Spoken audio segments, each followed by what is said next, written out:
Good evening, everybody. It is 8:46 p.m. and the day is Sunday. It is the 1st of January, or it is the 25th of January, 2026. I found this article and I thought it was interesting, so I wanted to share it with you guys. Because I'm not sure if he's a politician, but I feel like the 5G will be like another dialectic, like it'll be another left versus right dialectic. It'll be something that is going to keep going on until people don't use the technology anymore. Um, so it's just going to be people are eventually going to want to lesser the, the the harm associated with it, and that is going to be limiting the wave range, and that is going to also limit technology itself that will depend on those frequencies. So it's going to be something that unless you are willing to go without these most recent conveniences of like modern wireless modern technology gives us, and willing maybe to go back to like the technology of like the 90s, or like maybe a little later than that. But my point is that it's going to be another cause for division. So see here he says, I'm very concerned about it. So like 9, 10? So how concerned should we be about 5G towers, do you think? I'm very concerned about it. So like 9, 10? Calling it 5G is actually a misnomer because that doesn't have to do with 5G does not tell you what's wrong with EMFs. EMFs are bad depending on the pulse rates and the wavelengths, and some of them are very bad. And in Europe, the regulations are an order of magnitude lower than what we allow here. But there are literally over 10,000 studies that document a number of ill effects, including cancer, tumor growth. yeah, he's referring to studies that are not industry funded, that are peer reviewed, but mainly being not industry funded. Let's see here. Things like this right here. It says there's a recent article here on the internet.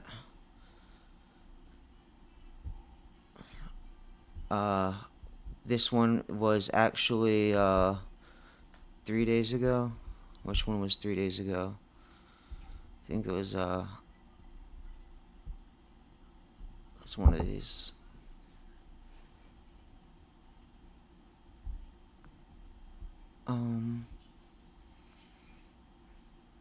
So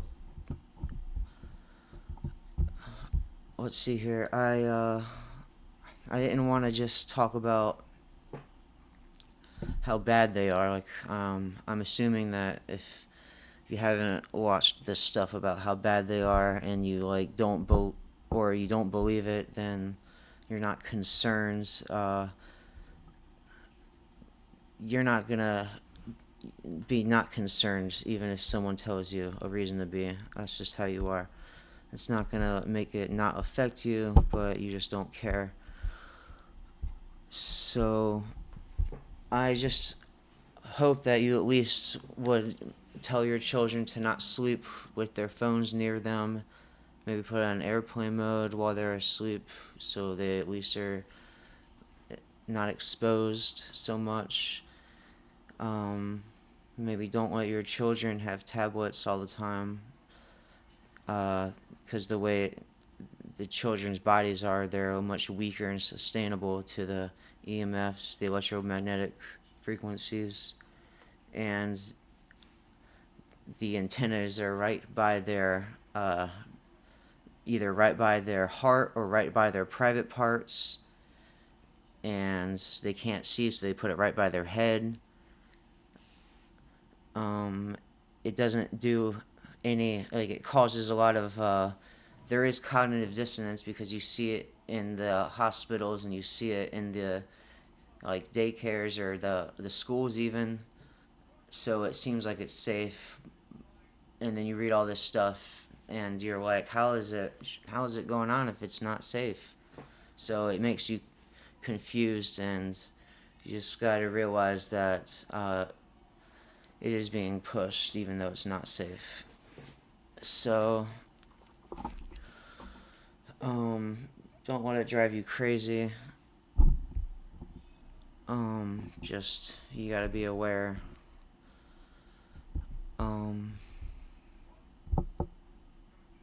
It's not him, it's a different guy. I wrote this. I'm trying to make a presentation, fermentation to lessen harm, do not harm, allow no harm. So it's about making something like koji, but what led me to this, what I'm about to describe, is basically wondering if I could use almond milk to make vegan yogurt. So from that, based on the non-aggression principle, trying to figure out how to lower harm, which showing ways to stay alive other than using animals, finding a way to live that is not limited to buying into industry. Like, I don't know, anything's an industry, basically. To help bring in life without tax. So I'm gonna go ahead and try to. Right now, this is like theory, so.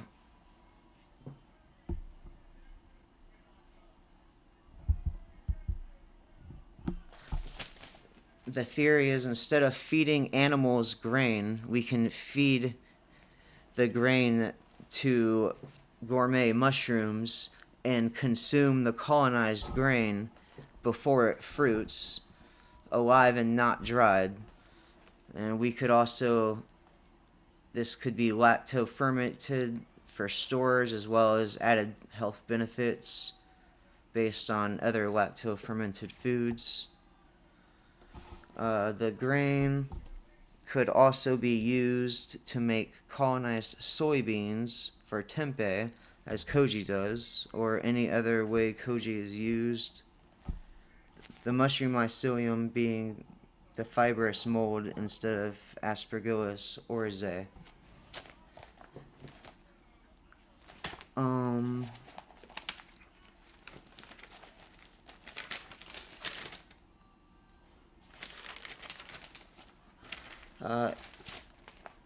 Among the many people I have discussed the idea of using colonized grain as a food source, someone I respect posed it may not be necessary.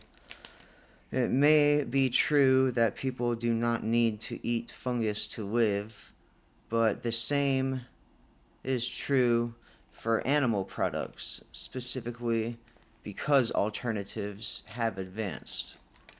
I will state my purpose against industry and global genocide, using animals as products, and for methods of living that do no harm.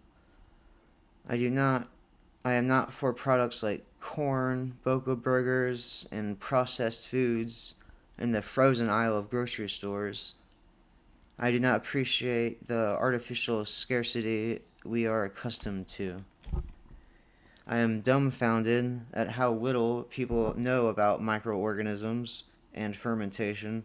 I find myself having to explain pickles at the store lose their benefits from the heat of pressure sealing.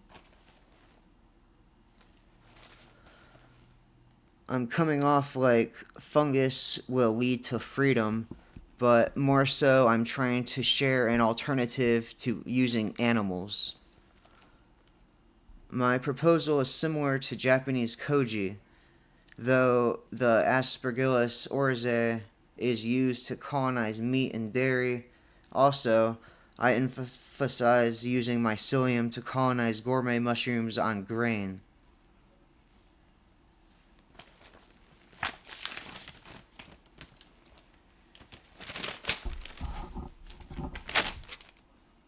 Nutrition needed for survival. Well, fermented foods increase the nutrients of substrates. Fermentation allows for preservation and long term storage. I could write a lot more on there, but let's move on.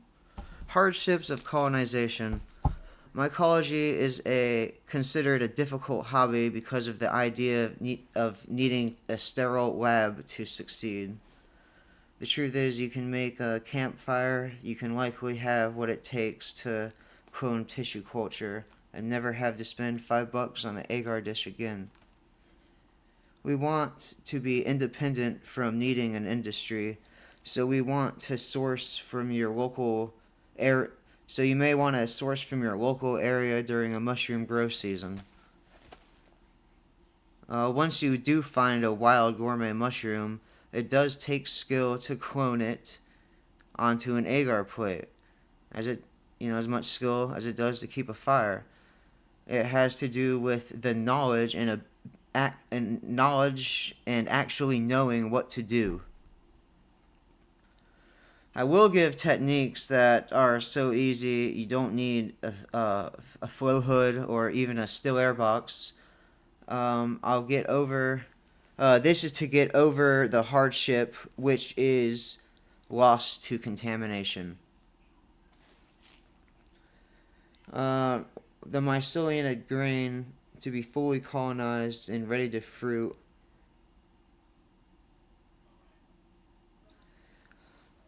Listen, I just basically spray a cloud of isopropyl alcohol and any agar or any work with any liquid culture syringe I do in that quick of a space until the alcohol is out the air. Let's see here. I wrote, this myceliated grain should be fully colonized to be ready to fruit when introduced to fresh air. Alright, but you're not going to make it fruit. When it's fully colonized, all the enzymes that it could possibly make are ready. We're going to say that's fermented as well enough, and we're going to go ahead and process it or eat it. And we're going to process it into another type of fermentation. Or maybe I was thinking taking it and putting it in this little smoothie bottle, and it's like a little 1 cup smoothie, and you can maybe put something in there, maybe that vegan yogurt I was talking about. I don't know, some almond milk, drink it. I'm interested to see what it's going to taste like. I need to acquire the culture first. This is why this is theory. Haven't done it yet.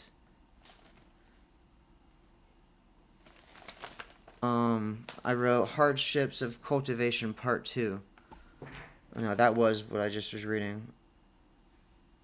This myceliated grain should be fully colonized. Okay, so there's not a product like this on the market right now for sale, like fresh and alive.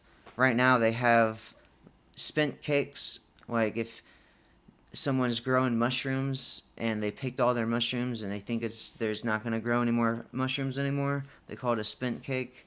And some people powder them up and sell them in pills, and they make money off their spent cake in this industry, and they say it's good for you as like a supplement. Or they can actually, a better idea people do is put it in their compost bin. That's actually a good idea. But what we're talking about right now is not a product on the market. It's something you have to actually make yourself. The next project involves the lacto fermentating the colonized grain. I talked about that. For now, I want to talk about how this can help people that are looking for nutrition and reject pills, meat, and dairy. Mycelium and mushrooms are the same thing. A mushroom is dense mycelium. The colonized grain will have the nutritional benefits of the adult mushroom of the particular species. plus the added nutritional content of what happens to grain after it has been eaten. This increases the bioavailability of vitamins and minerals by releasing enzymes that break down organic matter. Science studies show increased protein by 50% in colonized wheat from Science Direct, with more complete amino acids for more and higher quality protein than any meat. Mycelium increases fiber and beta glucans, vitamins B1, B3, B5, B6, and B12, antioxidant compounds, and essential minerals, zinc, iron, and potassium.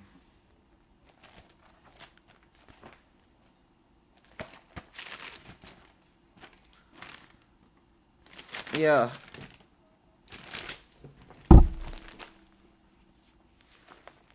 That's my theory on colonized grain fermentation. It's called a solid state fermentation. Solid state, where after that we'll be doing a lacto fermentation. Well, the lacto fermentation is anaerobic, it has no air. Well,